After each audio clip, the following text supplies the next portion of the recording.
वर्तमान में ये जो युवाओं में नशे की आदत ये बहुत बढ़ती जा रही है और बहुत इस बात की चिंता है,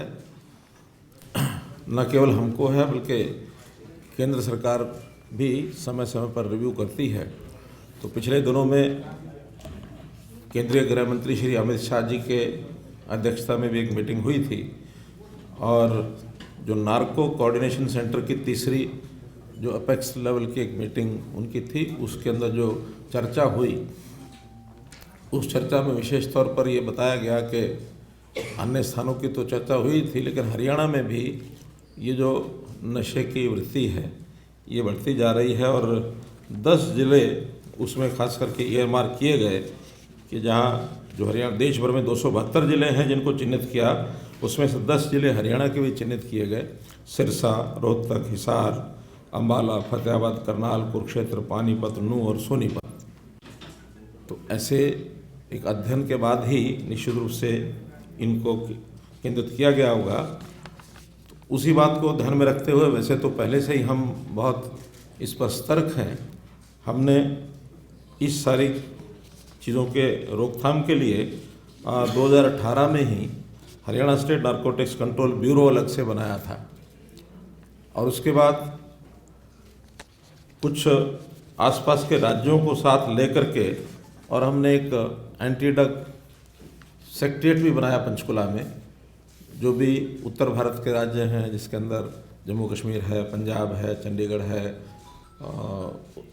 हिमाचल है, उत्तराखंड है, उत्तर प्रदेश है, दिल्ली है, ऐसे सब राज्यों को साथ लेकर के मैंने स्वयं उसमें लीड ली थी और 2 बैठकें तो मेरी अपनी उपस्थिति में हुई थी, बाकी अधिकारी स्तर पर भी बैठकें हुई थी। तो पंचकुला में उसका हमने हेड ऑफिस बनाया है, वहाँ भी इन चीज़ों की सबकी और एक प्रकार से ध्यान रखा जाता है, सारी चीज़ों का डाटा भी लिया जाता है, सब जानकारियाँ भी वहाँ ली जाती हैं। तो जब से हमारा ब्यूरो बना है, इस ब्यूरो के माध्यम से हमने जो भी सप्लाई साइड है उसको कंट्रोल करने के लिए भी बहुत प्रयत्न किए हैं और पिछले साल भर में 2746 अभियोग दर्ज किए गए। इस सारे विषय को जो पुलिस और नारकोटिक्स कंट्रोल बोर्ड के द्वारा कुल मिलाकर के 3975 आरोपियों को हमने गिरफ्तार भी किया। कार्रवाई के दौरान 29.13 किलो हेरोइन, 157.25 किलो चरस, 11,368 किलो गांजा, 356 किलो अफीम, 8,550 किलो चूरापोस्त, 13,62,121 नशीली गोलियां और सिरप इत्यादि जब्त भी किए हैं।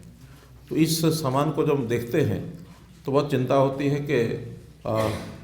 हरियाणा में इन चीज़ों की आमद रफ्त, ये ठीक है कि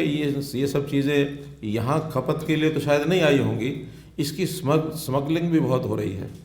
स्मगलिंग में कुछ जैसा इंटरनेशनल बॉर्डर है, खास करके पाकिस्तान का बॉर्डर्स, उधर से चीज़ें सप्लाई होती हैं पंजाब के रास्ते, फिर हरियाणा के रास्ते होते हुए देश में आगे भी जाती हैं। तो रास्ते में